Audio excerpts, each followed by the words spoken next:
My name is Emily Carter, and if you had told me a year ago that my own parents would erase me from their lives with a single signature, I would have laughed. Not because we were close, but because I never imagined they would go that far. I always believed that no matter how imperfect a family was, there were lines they wouldn't cross. But I was wrong. My family didn't just cross the line, they pretended I never existed. Growing up, I was the middle child, the invisible one. My older brother, Michael, was the golden boy, the firstborn, the one who could do no wrong. My younger sister, Chloe, was the baby, the delicate one, the one who needed extra attention. And then there was me, Emily, the one who didn't cause trouble, the one who didn't demand anything, the one who learned early that being quiet kept the peace. My parents, David and Linda, weren't bad people. They weren't abusive. They weren't cruel. They were just selective. Selective with their affection, selective with their praise, selective with who mattered. And it was never me. I spent most of my childhood trying to earn a place in a family that had already decided where everyone belonged. Michael was the pride, Chloe was the priority, and I was the placeholder, the one who filled the space between them. But I didn't complain. I didn't fight. I didn't ask for more.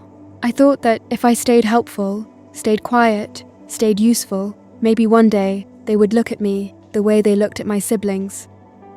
Maybe one day they would see me. That day never came. My father owned a small printing business. He built it from nothing, working long hours, sacrificing weekends, pouring everything he had into it. My mother handled the finances. Michael helped out during college. Chloe visited sometimes, mostly to take pictures for social media. I never worked there, not because I didn't want to, but because no one ever asked me to. It was understood that the business was for Michael, and I accepted that. I didn't want the business. I wanted a life of my own, but everything changed the day my father died. It was sudden. A heart attack. No warning. No time to prepare. One moment he was there, and the next he was gone. My mother collapsed into herself. Michael took charge. Chloe cried for days. And I handled everything else. The paperwork, the insurance, the funeral arrangements, the calls, the things no one else wanted to deal with. I thought naively that maybe this time they would see me. Maybe this time they would appreciate me. Maybe this time I would matter. But grief didn't change anything. It only magnified what was already there. 2 weeks after the funeral, my mother told us we needed to meet with my father's lawyer. I didn't think much of it. I assumed everything would go to my mother.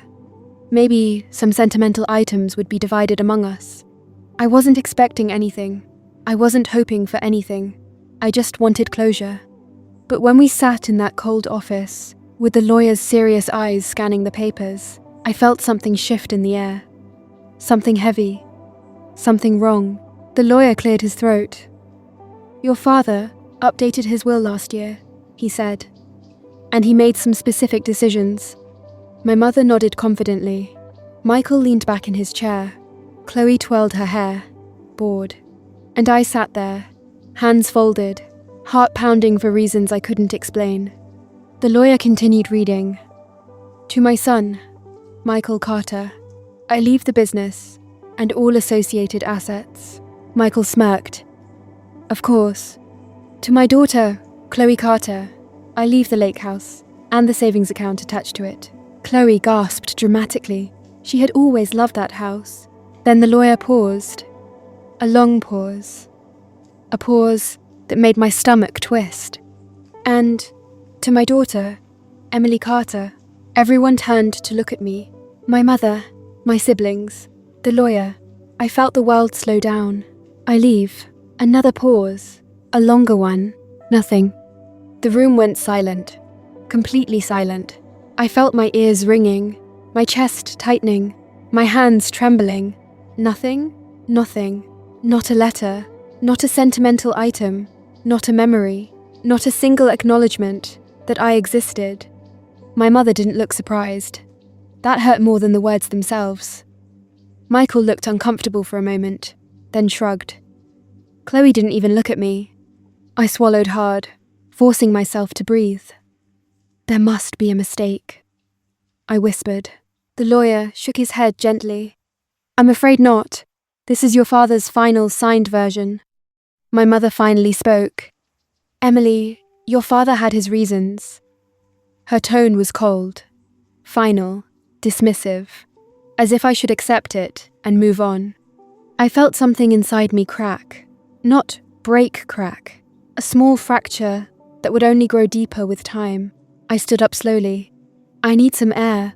No one stopped me. No one followed me. No one cared. But as I reached the door, the lawyer called out softly, Emily, could you stay for a moment? Alone? My mother stiffened. Michael frowned. Chloe rolled her eyes. But the lawyer insisted. It's important. And for the first time that day, I saw fear in my mother's eyes. The moment the door closed behind my family, the lawyer's entire expression changed. He wasn't cold or formal anymore. He looked conflicted, almost guilty. He gestured for me to sit, and I did, though my legs felt like they were made of glass. Emily, he said softly, I need you to understand something before I continue. Your father loved you, deeply. I almost laughed. Loved me? The man who left me nothing? The man who didn't even leave me a letter? But the lawyer wasn't joking. His eyes were steady, sincere. I know this is confusing, he continued, but your father made decisions based on information he believed was true. Information that wasn't. My heart thudded painfully. What are you talking about? He hesitated, then opened a separate folder. Not the will, something else. Something my family hadn't seen. Your father came to me last year, he said. He was upset, distraught actually. He believed you had distanced yourself from the family, that you didn't want anything from him, that you didn't want to be included. My breath caught. What? I never said that. I know, he said gently. But he thought you did. Why would he think that? I whispered. The lawyer sighed. Because someone told him. The room tilted. My pulse roared in my ears. Someone told him? Someone lied to him? Someone convinced him that I didn't want to be part of the family? Who? I asked, my voice barely audible. He didn't answer immediately. Instead, he slid a piece of paper across the desk, a printed email. I recognized the writing style instantly. The tone, the phrasing, it was my mother's. My stomach dropped. The email was short, but every word felt like a knife. David, I spoke to Emily. She said she doesn't want anything from us. She wants to be independent and doesn't want to be tied to the family business or assets. She said she hopes you respect her decision. I felt sick. I had never said any of that. Not even close. I had never even been asked. My hands shook as I stared at the email. Why would she do this? The lawyer looked at me with a sadness I didn't understand. Your mother told your father that you wanted distance, that you didn't want to be part of the inheritance, that you preferred to build your own life. But why? I whispered again, my voice cracking. He hesitated. Emily, your mother didn't want the assets divided 3 ways. She wanted everything to go to Michael and Chloe. She believed they needed it more. I felt something inside me collapse. Not break collapse. Like a building that had been standing too long on weak foundations. She lied to him, I said, barely breathing. She lied to my father about me. Yes, the lawyer said quietly. And he believed her. I pressed my hands to my face, trying to hold myself together. My father had died, thinking I didn't want him, thinking I didn't want anything from him, thinking I had rejected him. The lawyer continued. Your father was heartbroken. He told me he wished you had come to him directly. He said he didn't understand why you were pulling away. I wasn't, I whispered. I wasn't pulling away. I know, he said. But he didn't. Tears blurred my vision. My mother had stolen something from me. Not money, not property, Something far more painful. She had stolen my father's last memories of me. The lawyer leaned forward. Emily, there's more. I looked up, numb. Your father left you something. Something your mother doesn't know about. My heart stopped. What? He opened a drawer and pulled out a sealed envelope. My name was written on it, in my father's handwriting. I recognized the loops, the slant, the way he always pressed too hard on the pen. My throat closed. He wrote this the same day he updated the will, the lawyer said. He asked me to give it to you privately. He said it was for your eyes only. My fingers trembled as I reached for the envelope. It felt heavy. Heavier than paper should feel, like it carried the weight of everything I had lost. I didn't open it. I couldn't. Not yet, the lawyer continued. Your father also created a separate account, one your mother doesn't know about, one he intended for you. I blinked. What? He nodded. He told me that even if you didn't want the business or the house, he wanted you to have something that was yours, alone. My breath hitched. How much? He hesitated. Emily, it's substantial. How substantial? He took a deep breath. $650,000. I froze. 650,000. My mind couldn't process it.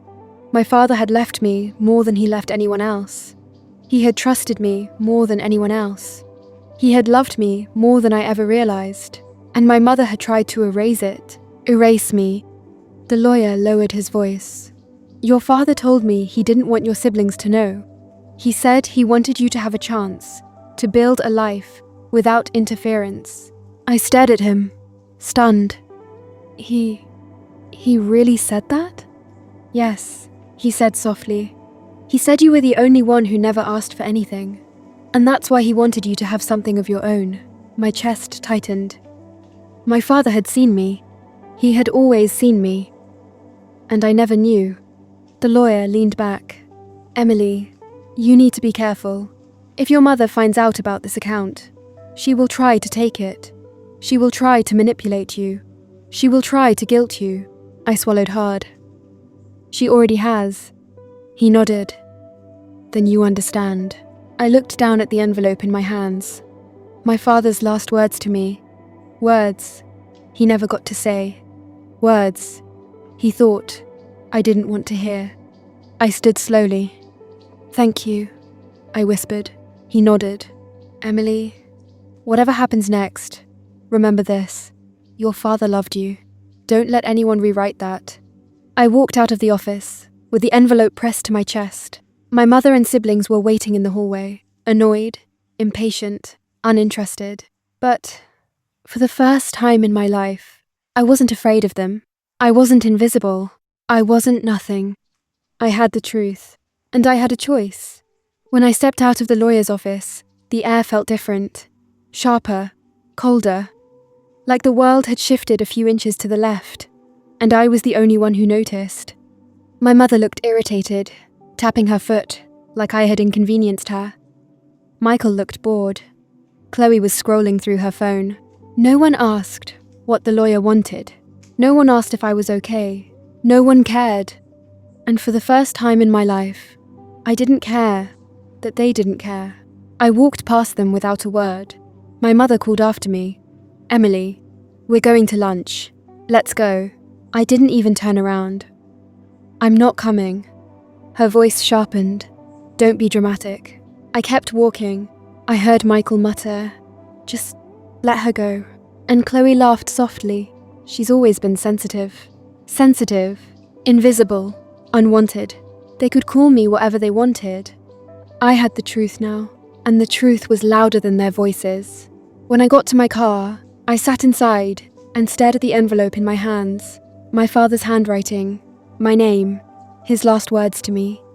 I wanted to open it right there, but my hands were shaking too much. I needed space. I needed quiet. I needed to breathe. I drove to the only place that had ever felt like mine, a small park near the river. I used to go there as a teenager, whenever home felt too heavy. I parked under a tree, rolled down the window, and let the cold air hit my face. Then I opened the envelope. Inside was a single letter, written in my father's uneven handwriting. He had always pressed too hard on the pen, and the ink was slightly smudged in places. I took a deep breath and began to read. Emily, if you're reading this, it means I didn't get the chance to say these things to you in person. I hope you'll forgive me for that. I want you to know something, before anything else. I love you. I have always loved you. You were my quiet strength, the one who never asked for anything but deserved everything. My throat tightened. Tears blurred the words. But I kept reading. I know you think I didn't notice you growing up, but I did. I noticed everything. I noticed how you helped your mother without being asked. I noticed how you comforted Chloe when she cried. I noticed how you defended Michael, even when he didn't deserve it. I noticed how you worked hard, stayed kind, stayed patient. You were the glue in this family, Emily, and I'm sorry I didn't say it enough. I pressed the letter to my chest, trying not to break. I also need to tell you something important. Your mother told me that you didn't want anything from me, that you wanted to be independent, that you didn't want to be tied to the family business or the inheritance. It hurt me, Emily. It hurt more than I can explain. But I respected what I thought was your choice. My breath caught. He believed her. He believed the lie. But a part of me didn't believe it. A part of me knew you would never say that. So I made a separate plan. A private one. Something only you would know about. I wanted you to have something that was yours alone. Something no one could take from you. I wiped my eyes, my heart pounding. You are stronger than you realize, kinder than most people deserve, and smarter than you give yourself credit for. I know you will build a life you're proud of.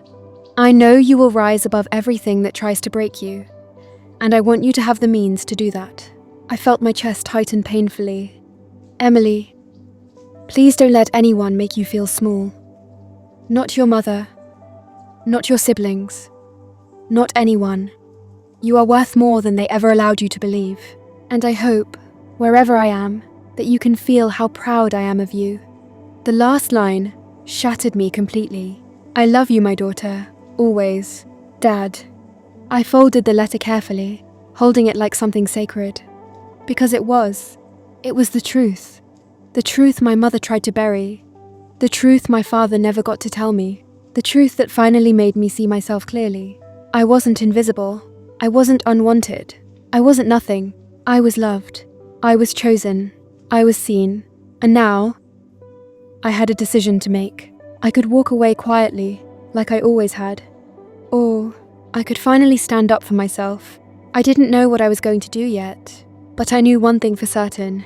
I wasn't going to let my mother rewrite my story anymore. When I got home that evening, my mother was waiting for me in the living room, arms crossed, jaw tight, eyes cold. What did the lawyer tell you? She demanded. I looked at her, really looked at her, and for the first time in my life, I saw her clearly, not as my mother, not as the woman I had spent years trying to please, but as someone who had lied to my father, someone who had stolen something from me, someone who had tried to erase me. And I realized something else. She was afraid. Good. I sat down across from her, calm and steady. He told me everything. Her face paled. Everything? Yes, I said softly. Everything. She swallowed hard. Emily, whatever he told you, stop, I said, my voice sharper than I intended. Just stop. She froze. I had never spoken to her like that before, and she knew it. I leaned forward. You lied to Dad about me. Her lips tightened. I did what I had to do. No, I said. You did what you wanted to do. She looked away, jaw clenching. Michael and Chloe needed the inheritance more, and I didn't. I asked quietly. She didn't answer. Of course she didn't, because in her mind, I had never needed anything.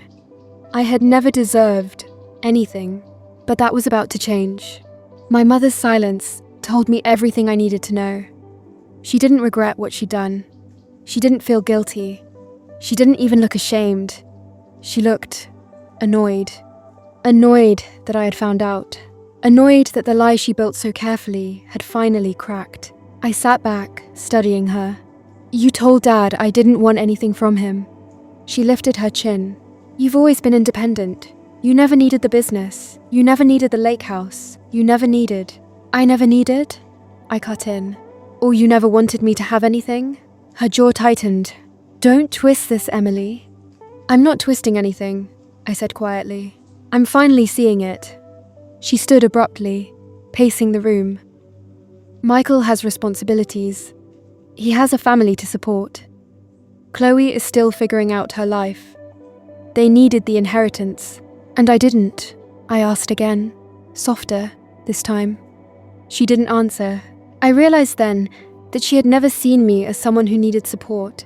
She saw me as someone who could survive anything, someone who didn't require help, someone who didn't deserve it. I took a deep breath. Dad left me something. Her head snapped toward me. What? I didn't flinch. He left me something privately. Something you don't know about. Her face drained of color. That's impossible. It's not, I said. And I'm not telling you what it is. She stepped closer, her voice sharp. Emily, if your father left something, it belongs to the family. It belongs to all of us. I almost laughed. You mean it belongs to Michael and Chloe? She didn't deny it. I stood up. I'm done, Mum. Her eyes widened. Done with what? Done pretending this family ever treated me fairly. Done being the one who holds everything together. Done being invisible. She stared at me like she didn't recognize me. Maybe she didn't. Maybe she had never bothered to. You're being dramatic, she said finally. No, I said. I'm being honest. I walked past her, heading toward the stairs. She called after me. Emily, don't you dare walk away from this family. I stopped at the bottom step and turned around slowly. You walked away from me a long time ago. Her mouth opened, but no words came out. I went upstairs, closed my bedroom door, and locked it. Then I sat on the floor with my father's letter in my lap and let myself cry. Not because I was weak, not because I was hurt, but because I was finally letting go of years of trying to earn love that was never meant for me. That night, I didn't come down for dinner. No one checked on me. No one knocked. No one cared. And strangely, that was the moment I realized I didn't need them anymore. The next morning, I woke up with a clarity I hadn't felt in years. I packed a small suitcase, grabbed my father's letter, and walked downstairs. My mother was in the kitchen, sipping coffee. She looked up, startled. Where are you going? She demanded. Away, I said simply. You can't just leave. I can, I said. And I am. She stood up quickly. Emily, stop this. You're overreacting. I shook my head. No, I'm finally reacting. She reached for my arm, but I stepped back. Don't. Her eyes narrowed. If you walk out that door, don't expect to come back. I met her gaze steadily. You made that decision for me a long time ago. I walked out before she could say another word. I drove straight to the bank the lawyer had mentioned. My hands trembled as I handed over the documents he'd given me. The banker typed for a moment, then looked up.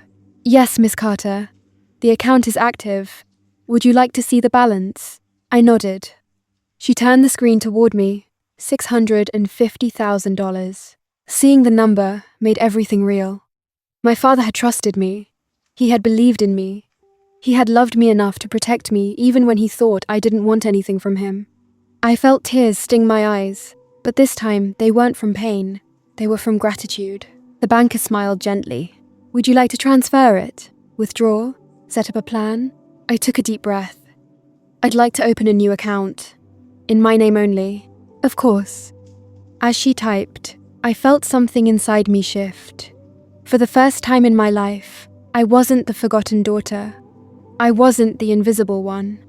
I wasn't the placeholder. I was Emily Carter, a woman with choices.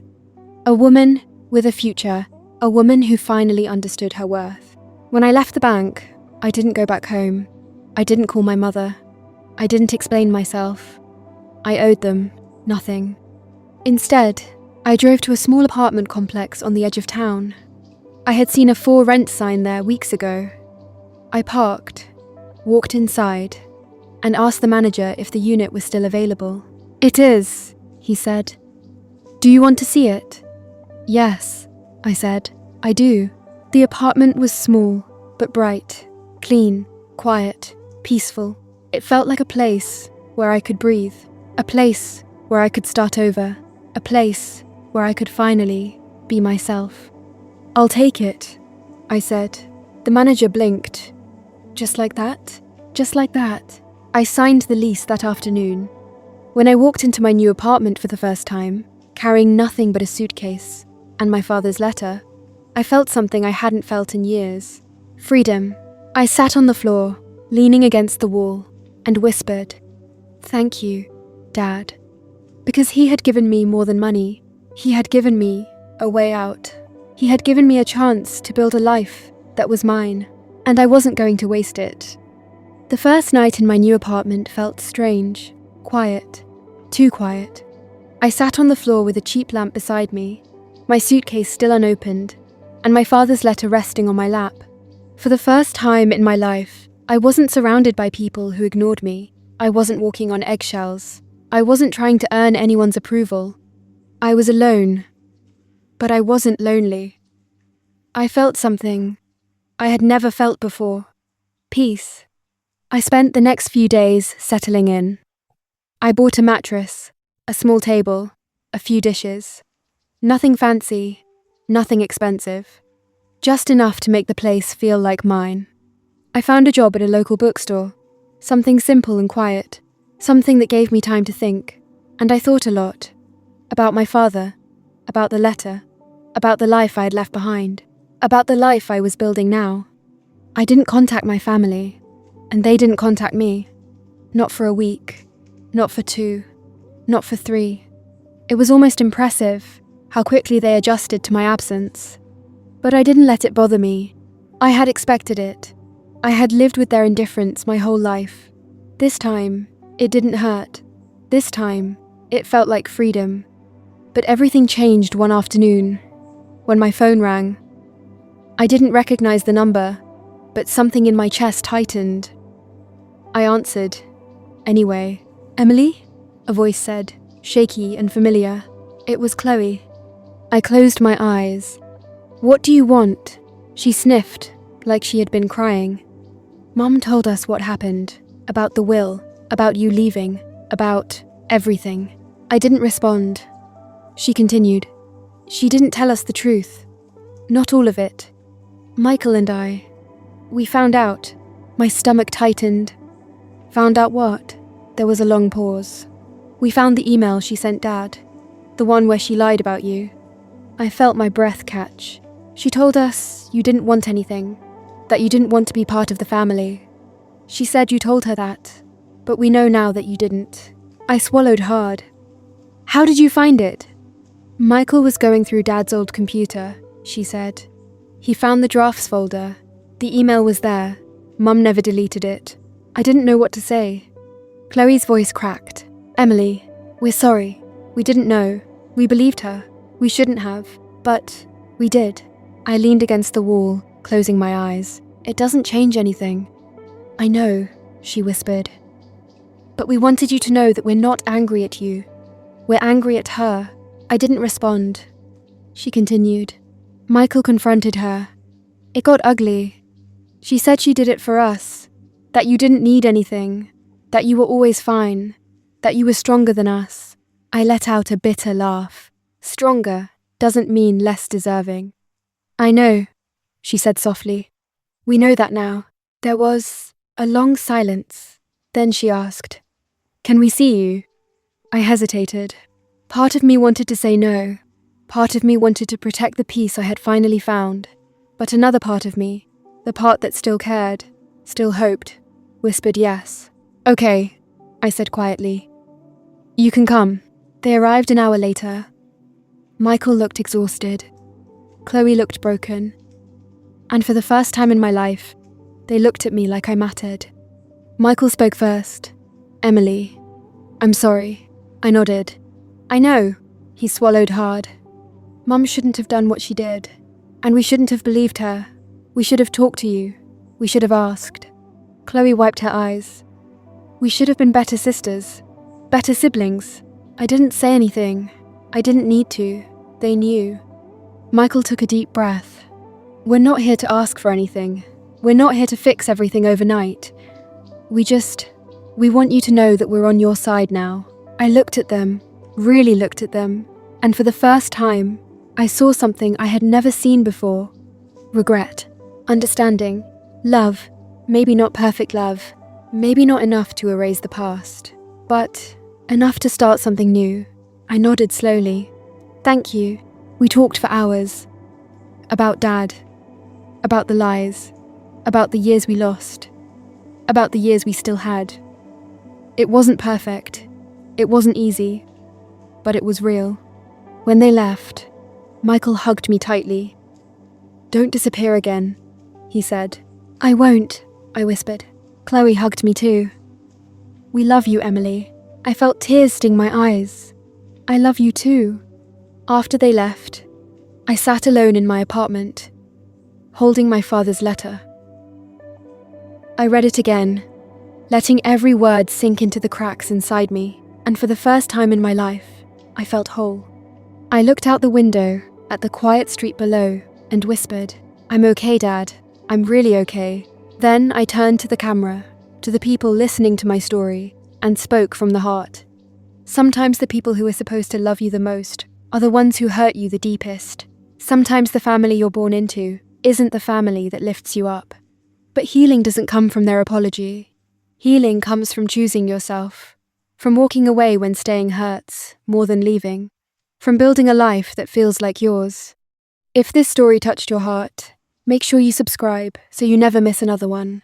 And tell me in the comments, what would you have done in my place?